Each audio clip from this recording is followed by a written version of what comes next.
안녕하세요, 진했습니다.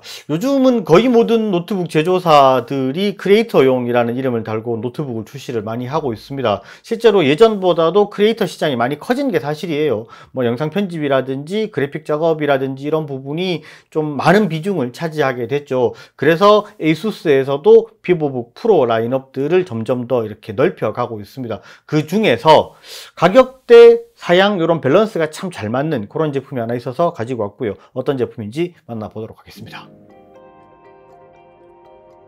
2022년 신모델인 비보북 프로 15 제품이고요. 정확한 모델명은 K6500ZC MA019입니다. 인텔 12세대 엘더레이크 i7 12700H CPU를 가지고 있습니다. 6개의 P코어에 8개의 E코어를 가진 CPU로 동급에 장착되는 CPU 중에서 가장 높은 스펙을 가지고 있습니다. 메모리는 5200MHz의 LPDDR5 16GB가 온보드 방식으로 쿼드 채널을 구성하고 있습니다. 그래픽카드도 RTX 3050을 가지고 있고 TGP가 65W로 이전 세대 제품에 비해서 성능 향상의 폭이 상당히 큽니다. SSD는 PCI Express 4.0 4배속의 1TB를 기본으로 가지고 있기 때문에 상당히 빠르고 큰 용량을 지원합니다. 그리고 비보북 프로 OLED 제품이 가지고 있는 가장 큰 장점은 바로 모니터입니다. 2880에 1620에 2.8K 해상도를 가진 15.6인치 OLED 패널이고요. 주사율이 120Hz의 특지연율은 DCI-P3 100%의 광세격을 지원하고 순간 최대 밝기는 600니트까지 지원을 하는 팬톤 인증을 받은 패널로 진짜 패널 스펙은 말 그대로 어마어마합니다. 배터리도 70W시로 대용량 배터리를 가지고 있고 인텔 12세대 CPU를 가지고 있기 때문에 썬더볼트 4를 지원하고 PD 충전도 버전 3.0으로 최대 100W를 지원합니다. 페이퍼 스펙상 무게는 1.8kg이고요. 이 제품의 판매가는 리테일가 기준 164만 9천원입니다.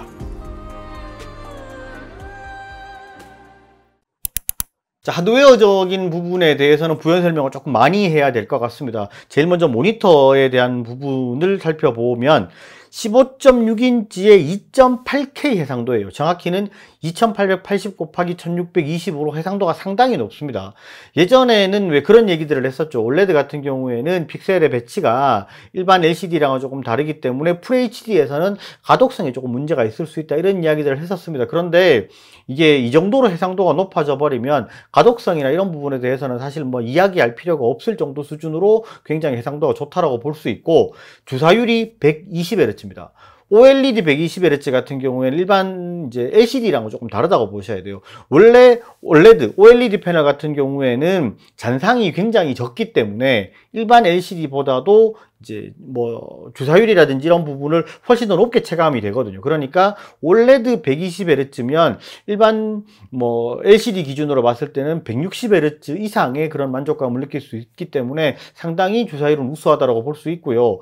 이게 OLED의 사실 또 제일 큰 장점은 색감이잖아요. 색감에 대한 부분은 사실 검증을 하지 않아도 될 부분이지만 정확한 스펙에 대해서 얼마나 나오는지를 확인해 볼 필요는 있겠죠.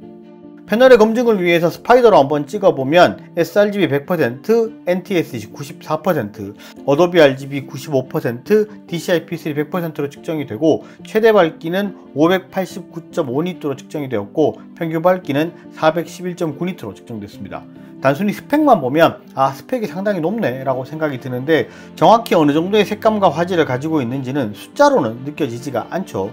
실제로 카메라로 촬영을 해봐도 이게 100% 화질을 다 담아내지 못하는 게 항상 리뷰를 하면서 좀 아쉬운 부분인데요. 실제로 제품을 사용하면서 느끼는 색감은 정말 넘사벽이라는 단어가 가장 어울릴 정도로 좋습니다. 윈도우의 디스플레이 설정에서 HDR 기능을 켜주고 HDR을 지원해주는 컨텐츠를 보면 이게 풍부한 색감을 표현한다라는 말로는 다 설명이 되지 않을 정도로 압도적인 색감과 화질을 보여줍니다.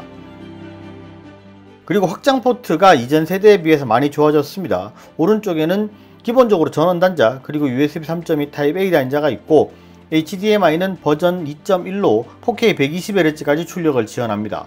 그리고 썬더볼트 4 단자는 모니터 출력을 지원하고 PD 충전도 버전 3.0으로 최대 100W까지 연결이 가능하고요. 그리고 옆에 마이크로 SD카드 리더기가 있고 3.5파이 오디오 콤보 잭을 가지고 있습니다. 반대쪽에는 USB 2.0을 지원하는 타입 A 단자가 2개 있습니다.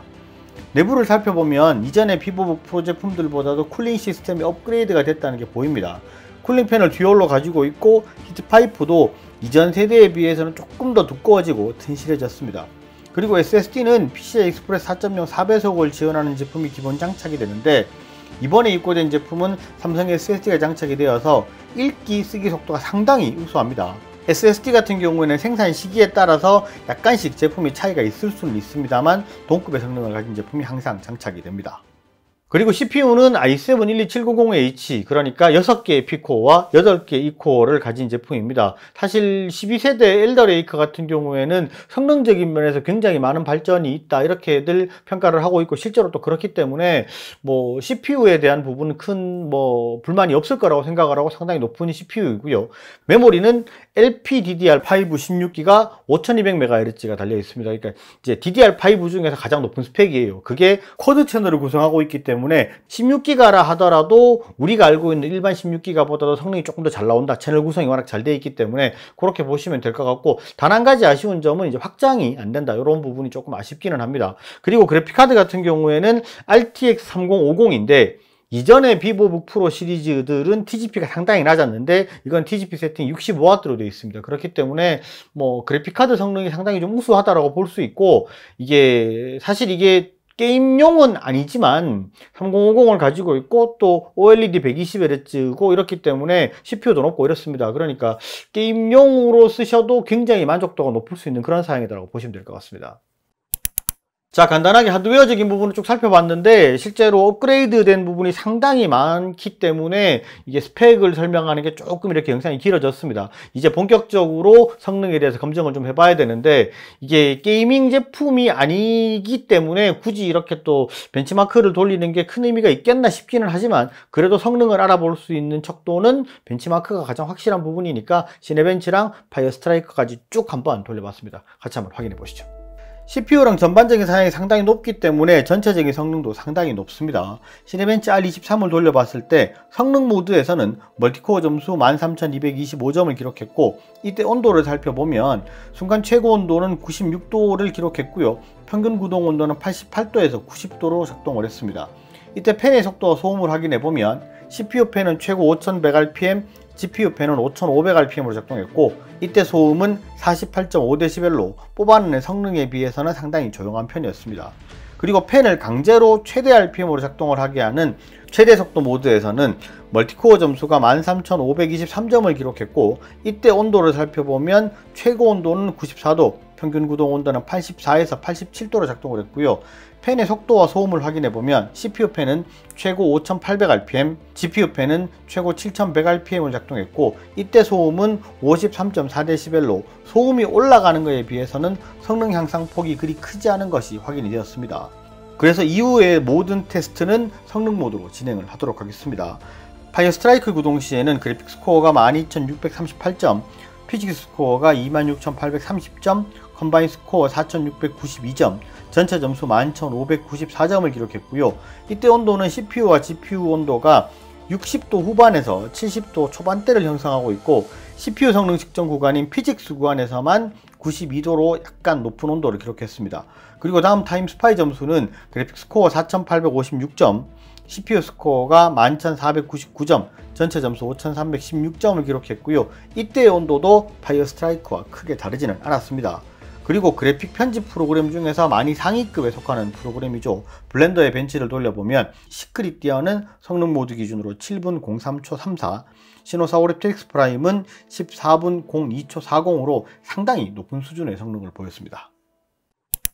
자, 성능을 전반적으로 쭉 살펴봤습니다. CPU 같은 경우에는 i7 12700H가 워낙이 성능이 좋다, 이전 세대에 비해서 많이 좋아졌다라는 거에 대해서는 누구도 이견이 없을 만큼 성능이 좋아진 건 사실입니다. 그런데 이 좋은 CPU가 이 제품에 들어가서 얼마나 발열 제어를 잘해서 성능을 잘 뽑아낼 수 있을까, 이런 부분에 대한 거를 중점적으로 봐야 되는데, 쿨러의 소음이 그다지 그렇게 크게 높지 않은데 성능 이만큼 잘 뽑아낸다는 거는 사실 발열 제어라든지 이런 부분은 상당히 잘 된다라고 보셔도 될 것 같고, 그래픽 카드의 경우는 아무래도 이게 게이밍 제품에 비해서는 TGP가 조금 낮기 때문에 성능적인 부분에서 조금 아쉬울 수는 있습니다. 그런데 게이밍 제품이 아니기 때문에 발열과 성능 사이에서 이렇게 밸런스를 좀 잘 맞춘 그런 부분이 좀 있을 수밖에 없다. 이런 부분은 좀 이해를 하셔야 될 것 같고요. 그리고 또 벤치마크를 돌리면서도 사실 보면 온도라든지 이런 게 상당히 잘 잡히는 편이었습니다. 그리고 성능을 어느 정도 수준으로 잘 뽑아내면서 안정적으로 유지를 해주느냐, 이런 부분이 사실 이게 크리에이터용, 이게 작업용에서는 또 중요한 부분일 수 있기 때문에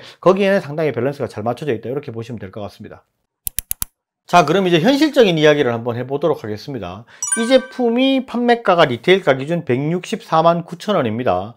이게 비슷한 금액대의 제품을 비교를 한번 해보면 터프레쉬 FX517ZM B12735KD라는 제품이 있죠. 그게 164만 9천 원으로 지금 구매할 수 있는 가격이 같고요. 터프 A15 FA507RM BR6735ED가 159만 9천 원으로 이제 실제로 거의 뭐 금액이 같다, 이렇게 볼 수 있습니다. 이거를 뭐 디테일하게 비교를 하려면 영상이 많이 길어지기 때문에 간단하게 이야기를 하면, 화질이 좋기는 하지만 일반 LCD 모니터를 가진 3060 제품을 내가 볼 건가, 아니면 그래픽카드가 3050이기는 하지만 압도적으로 우수한 뭐 화질을 가지고 있는 2.8K 해상도의 120Hz 주사율의 OLED 패널을 쓴 제품을 사용을 할 것인가, 이거를 놓고 기준을 이제 이 기준으로 선택을 하셔야 될 것 같아요. 근데 이게 이제 게임을 배제를 하고 이야기를 한번 해보면, 크리에이터의 목적만 가지고 이야기를 해본다면, 내가 작업을 할 때 색감과 화질이 상당히 중요하고 뭐 모니터에 대한 중요도가 상당히 높다, 이럴 것 같으면은 지금 이 비보 5 프로 제품을 보시는 게 맞습니다. 이게 2.8K OLED에서 주는 압도적인 화질은 사실 이게 보면 다른 거 못 사겠다고 할 정도 수준으로 차이가 분명히 납니다. 그런데 내가 사용하는 프로그램이 이게 시네마 4D 이상의 시네마 4D에 옥테인 렌더 이상을 돌려야 되고, 영상 편집 프로그램을 어도비 계열이 아닌 다빈치 리졸브 같은 그런 프로그램을 사용해서 이제 메모리의 의존도가 높고 그래픽카드 의존도가 상당히 높은 그런 프로그램을 쓴다. 그러면 그래픽카드가 높은 쪽으로 가야 돼요. 그러면은 이제 3060이 장착되어 있는 다른 제품을 보시는 게 맞습니다. 이 부분을 이제 생각을 잘 해서 구매를 하셔야 될 부분이 있는 것 같고요. 실제로 뭐 이거는 정답은 없습니다. 내가 금액을 어떤 제품을 고르냐에 따라서 차이가 날 수는 있지만, 이 금액을 테두리에 딱 놓고 생각을 한다면 그런 부분 생각을 좀 잘 하셔야 될 것 같습니다. 오늘 영상은 여기까지 하고요. 영상이 좋으셨으면 좋아요, 구독 꼭 부탁드리겠습니다. 감사합니다. 진행했습니다.